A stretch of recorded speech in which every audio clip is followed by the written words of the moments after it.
was trying to make. What's though. your point? If the law is your pathway to salvation, Correct. this is why I said you crucify Christ again. Why? Because the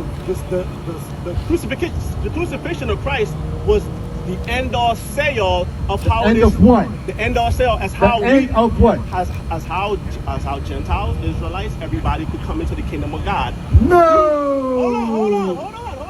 Prove it with the scriptures. Through the belief. Go to any book in church. Okay. For God Give so me- loved the world that He give me died and gave Hebrews His only chapter begotten 10. Son. That's the point I was trying to make. What's though. your point? If the law is your pathway to salvation, Correct. this is why I said you crucify Christ again. Why? Because the crucifixion of Christ was the end all say all of how End it is. of what? The end all say all as The how end of what? as how Gentiles, Israelites, everybody could come into the kingdom of God. No. Hold on. Prove it with the scriptures. Through the belief. Go to any book in church. Okay. For God Give so me- loved the world that He give me died and gave His Hebrews only chapter begotten 10. Son. That's the point I was trying to make. What's though. your point? Alright, shalom. I want to give all praises and honor and glory to Yahweh Bahashem Yahushai. Yahweh is the Heavenly Father, and Yahushai is the Son of the living power, the Messiah, which these are the true names of the Most High and His only begotten Son, in the ancient Hebrew tongue, in Lashon Kodash, which means holy language, or holy tongue. Also want to give double honor to the elder apostles at Great Millstone, who do well, who rule well. I want to give peace and blessings unto the elect, and salute and shalom to the fellow laborers of His truth, and all praises and honor and glory to Yahweh Ba'ashem Yahushai. And Lord willing, this video is edifying. Right before I, break out any scriptures, I want to say the law is not our salvation, or it's not our pathway to salvation. A man could really say, which is true, the law is part of our steps, if you will, to salvation, or part of our pathway to salvation. And I'm gonna prove it in this lesson, and Lord willing, this lesson is edifying. Where I don't got, a lot of scriptures on hand, Lord willing, this video is edifying. This is the book of James, chapter 2, verse 10. For whosoever shall keep the whole law, and yet offend in one point, he is guilty of all. So if you keep the whole law, which is impossible to do in this day and age, in our captivity, it is impossible to do with the little resources that we have, if you will. It says, for whosoever shall keep the whole law, and yet offend in one point, he is guilty of all. So if you offend in one point, you are guilty of what? Breaking all the law, right? And in this captivity, in this day and age, it is impossible to keep 613 laws, to keep all the laws, especially being in this flesh as well. So how is the law our pathway to salvation? How is the law our pathway? How is the law our pathway to salvation, man? It's not. That's verse 11. It says, for he that said, do not commit adultery, said also, do not kill. Now if thou commit no adultery, yet if thou kill, thou art become a transgressor of the law.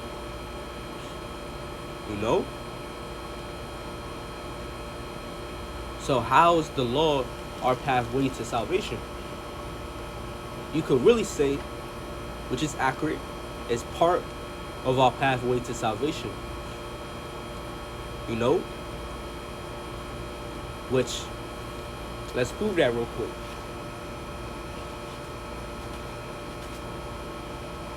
Let's go to the book of James.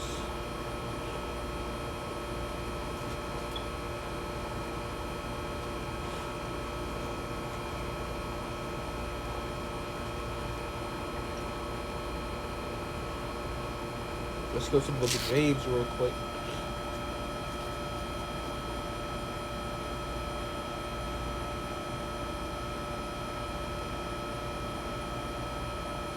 In fact, let's stay in the same chapter. James chapter 2, verse 14. It says, what doeth it profit, my brethren, though a man say he hath faith? Right? And we know that we are justified through faith in Yahweh Shai. In fact, just to prove what I just said, let's go to the book of Romans real quick.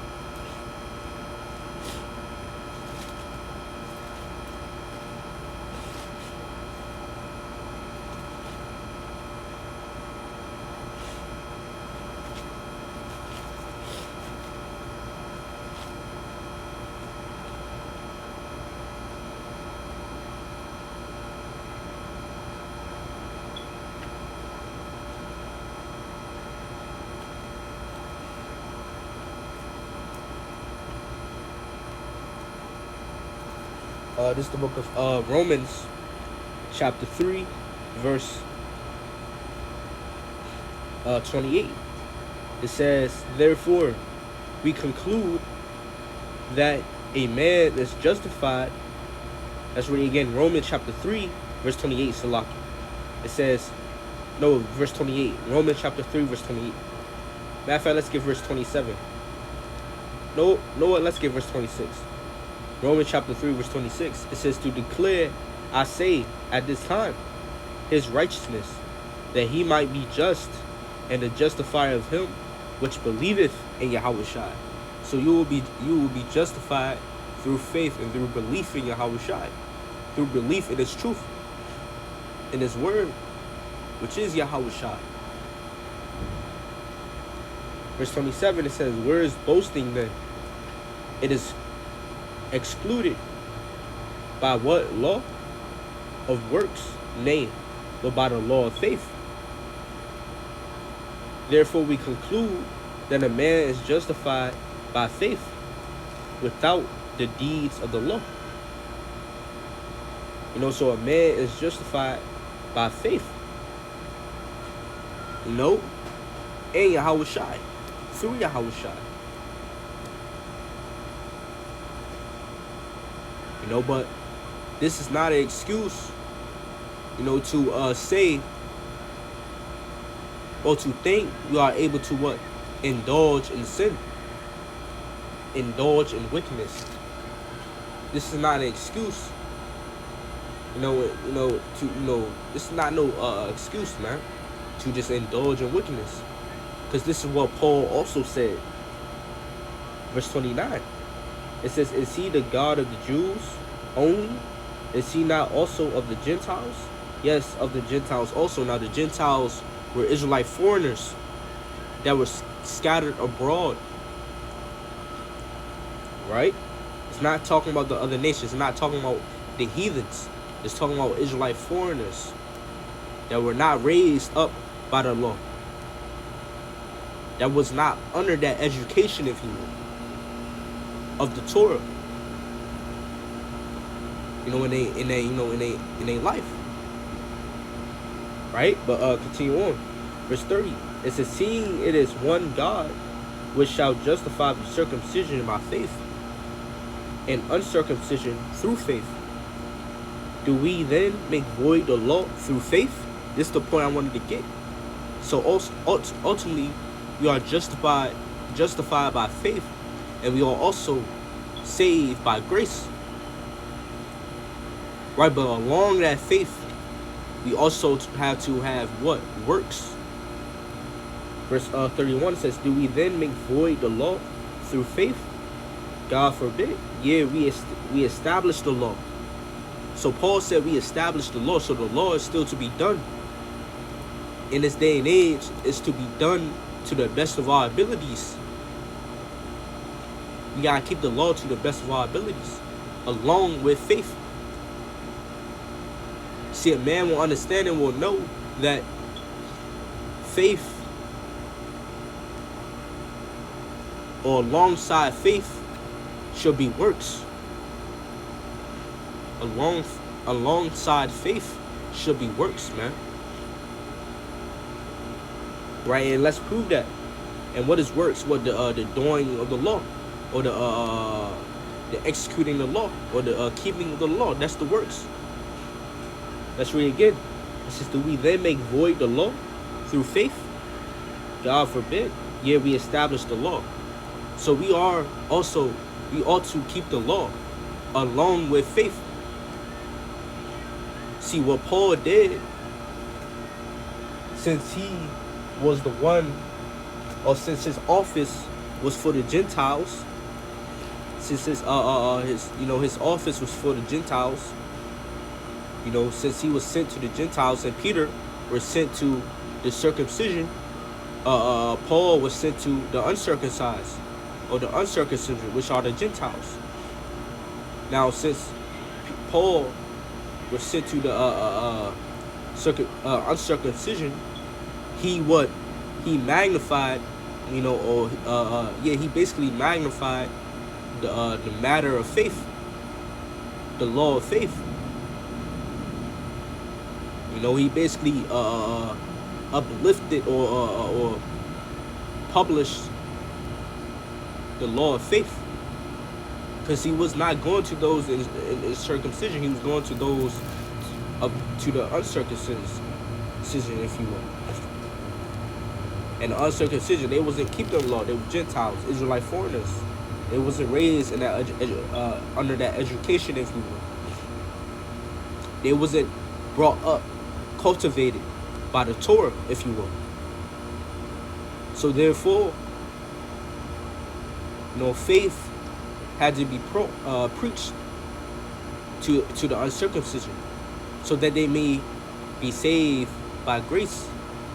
Right? And somewhere along the way of them having the faith, the Gentiles having the faith, they may learn the law as well, somewhere along the way. In fact, ask a lot of brothers in this truth. We receive this word, we start having a faith, we start believing Yahushua. And what's one thing brothers go to when they in the beginnings or in their origin of this faith? They go to the law. That's, ask any brother, myself and the other brothers and sisters in this truth. They get the faith, they receive the faith, they believe in Yahushua, and they understand that they also gotta learn the law, so they can keep it to the best of their ability. Or you have some brothers in this faith, in today's age, they come to the they receive the prophecies, they receive the word, they learn that they're Israelites, and they go to the law. Then somewhere along the way, they learn more about faith. They learn more about grace. And if I'm not, I was one of those people, because of course I had the faith, I had the belief. I learned about I'm Israelite, stuff like that. And one of the things I went to is what? The law, the Torah. But as I started growing and I started experiencing this new domain, if you will, I started learning more about faith and more about grace.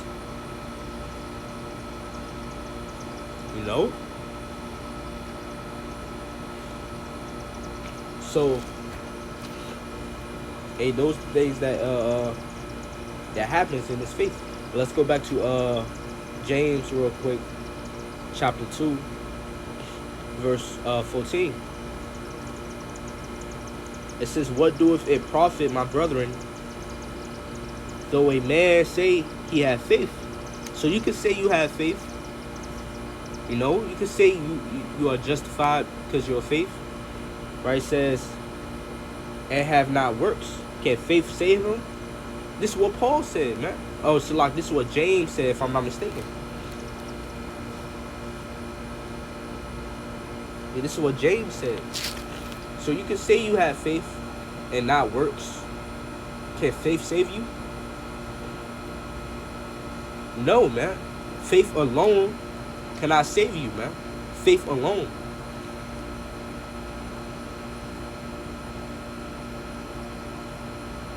You must have steps in your life. You must do certain things if you have faith.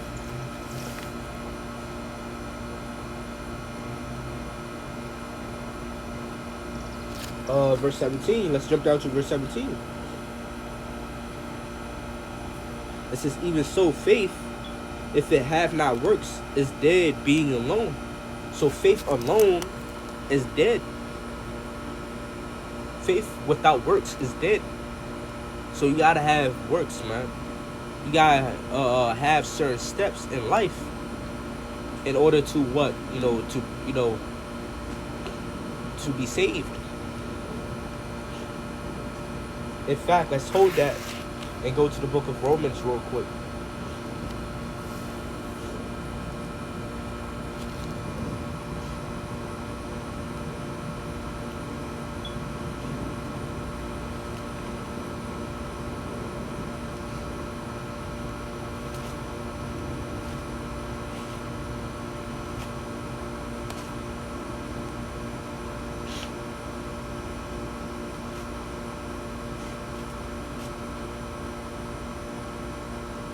It's the book of Romans.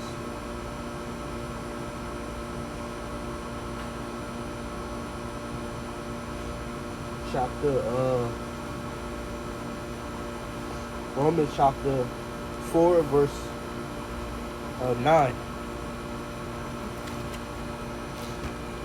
It says, cometh this blessedness then upon the circumcision only, or upon the uncircumcision also?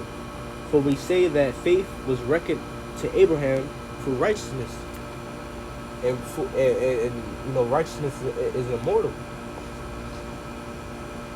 So faith was reckoned to Abraham to righteousness.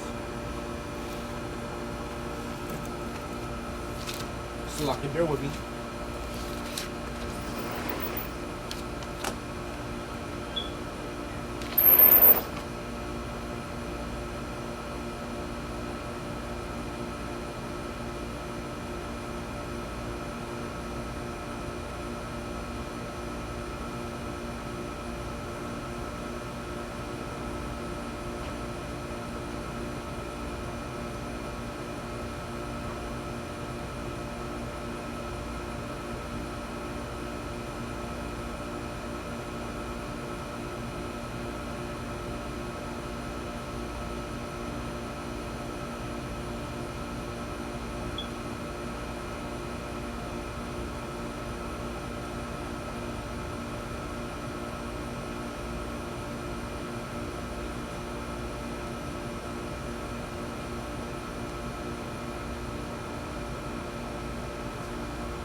locked in the middle of it. Alright, we're gonna continue on. Let's go back to Romans real quick.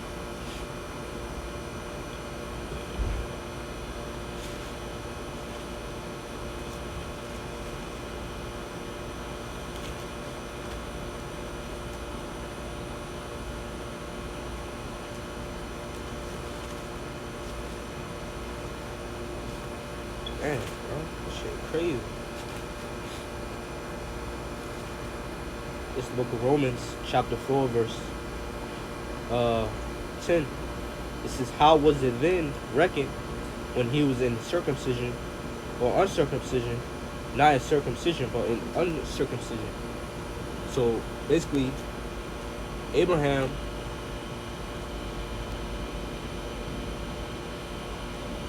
was basically likened to the Gentiles at one point. You know?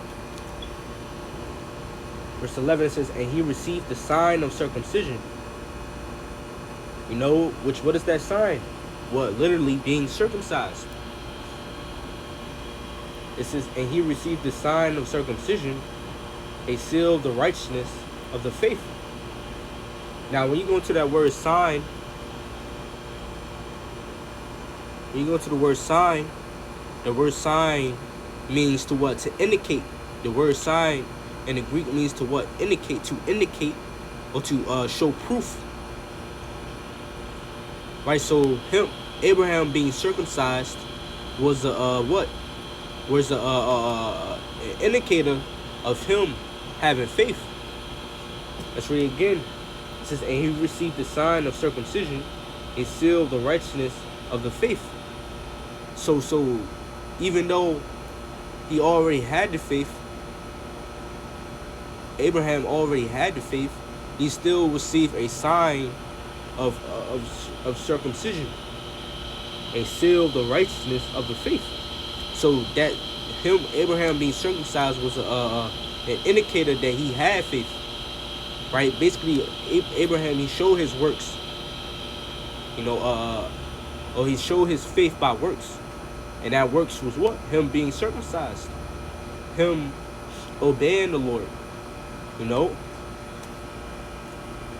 It says, a seal of the righteousness of the faith, which he had yet being uncircumcised, that he might be the father of all them that believe, though they be not circumcised, that righteousness might be imputed unto them also, and the father of circumcision to them who are not of the circumcision only, but also walk in the steps of the faith of our father Abraham, which he had being yet uncircumcised. You know? So, hey, there's steps in this thing. Let's go back. I'm going to end off with this one.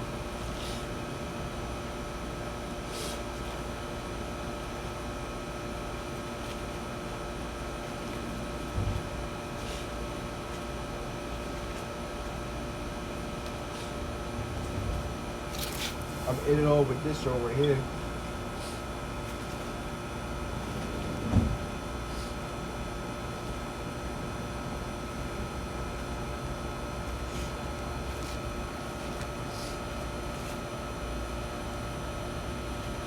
If I can have a couple more.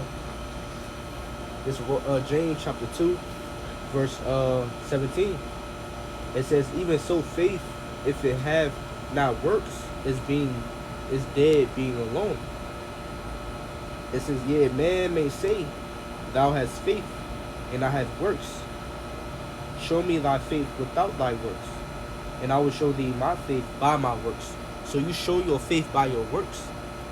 Now, of course, faith is the substance of things hoped for, the evidence of things not seen. So faith is not something, you know, you could really see. Faith is really invisible, but sometimes you can indicate that you have faith by your works.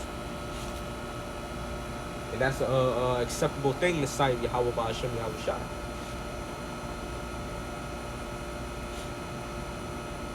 It says, thou believest that there is one God, thou doest well. The devils also believe and tremble. So devils, they believe, right? They know what's up. and they still tremble. No. It says, but wilt thou know, O vain man, that faith without works is dead? So faith without works is dead. So yes, faith, no, let me say this. No, the law is not our pathway to salvation. Faith and works, and you can say the law, which is the same thing, works and law, you know. Faith and works is our pathway to salvation. You know? Faith and works is our pathway to salvation.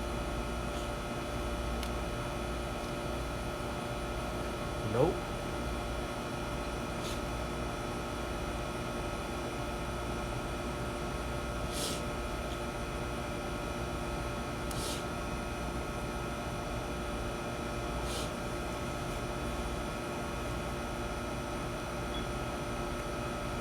Just like, give you an example. Just like meat, you got a steak, a fine piece of steak. Hey, that's not gonna be good if it have no salt. It's not gonna be good if it have no salt. So you gotta have faith with salt, man. You gotta have the salt on the faith. You gotta have salt on the meat, man. Straight up, man. Those two things work hand in hand together, if you will. Let's continue reading. Verse 20, it says, but wilt thou know, O vain man, that faith without works is dead? Was not Abraham our father justified by works? No, did not Abraham follow certain commandments? Did not Abraham do certain or have certain steps in his life that indicated his faith? Did not Abraham get circumcised, which is a sign? No. It says, when he had offered Isaac his son upon the altar, now that was a work for him. It seest thou how faith, verse 22, it says, seest thou how faith brought with his works, and by works was faith made perfect. You know? So your works is going to make your faith made perfect. Now let's go to the book of St. John chapter 1.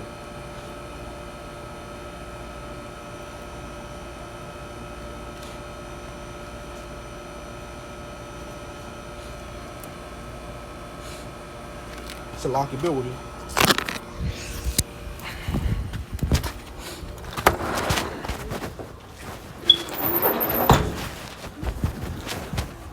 Hey, they John back here? Back here with the girls. Oh.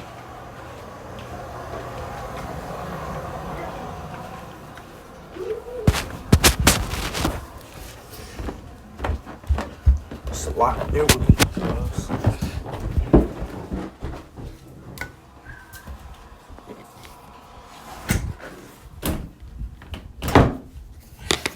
So I had to move real quick. It's a little hot out there. Let's go to St. John chapter 1.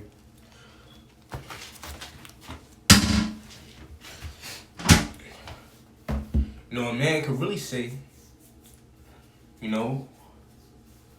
that Yahushua is our pathway to salvation. Which that's true. Yahushua is the way, the truth, and the life. And the resurrection. So Yahushua is the pathway to our salvation. Yahushua is the way to our salvation.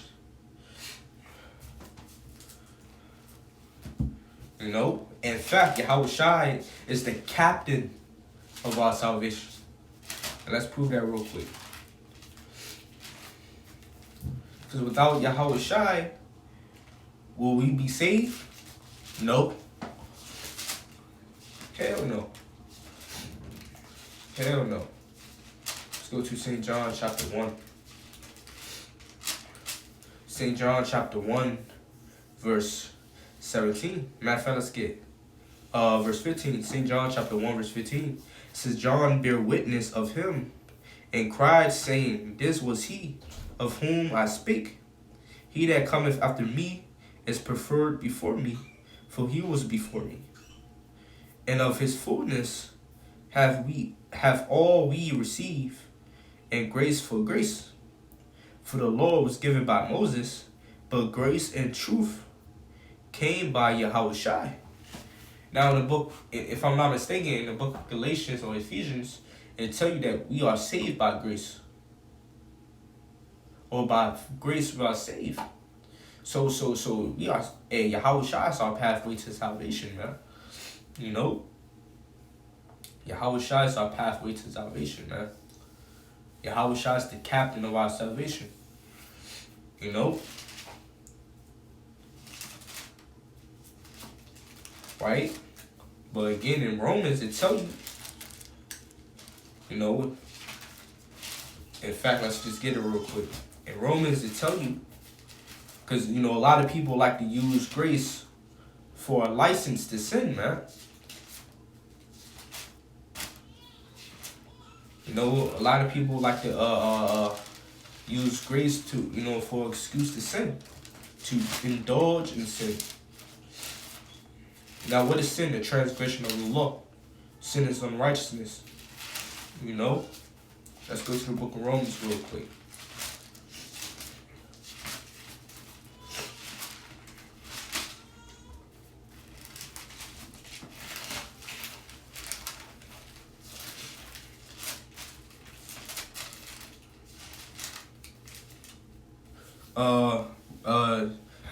Romans chapter 6, verse 1. It says, what shall we say then?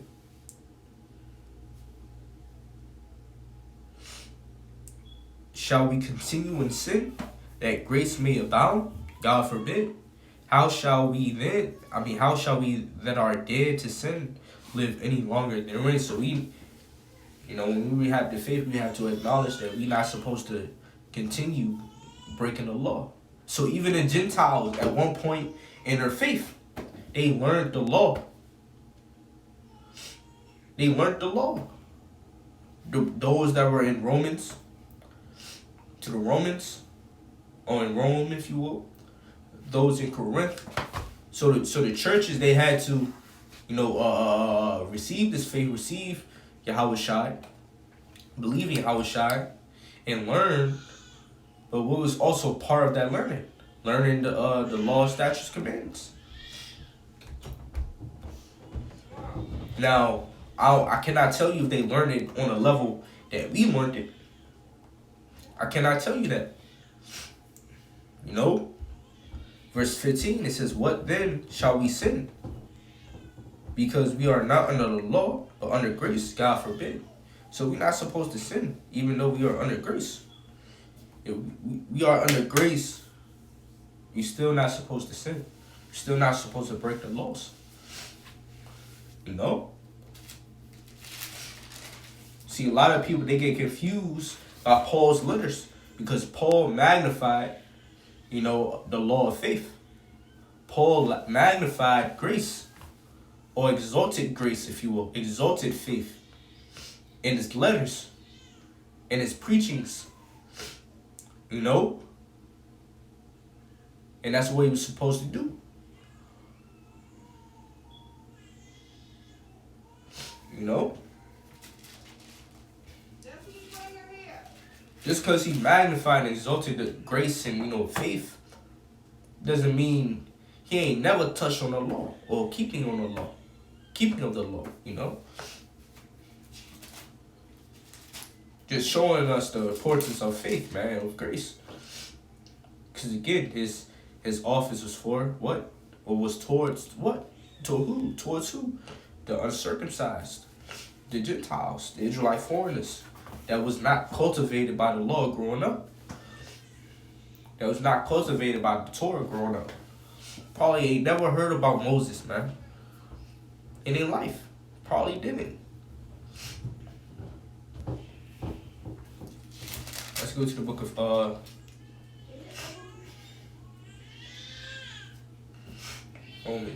Salak, I'm thinking about something.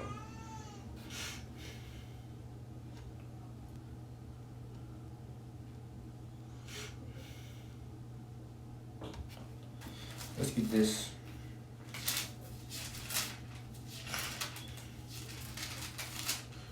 This second Ezra chapter 9 verse 7 it says, and everyone that shall be saved and shall be able to escape by his works, and by faith, whereby ye have believed.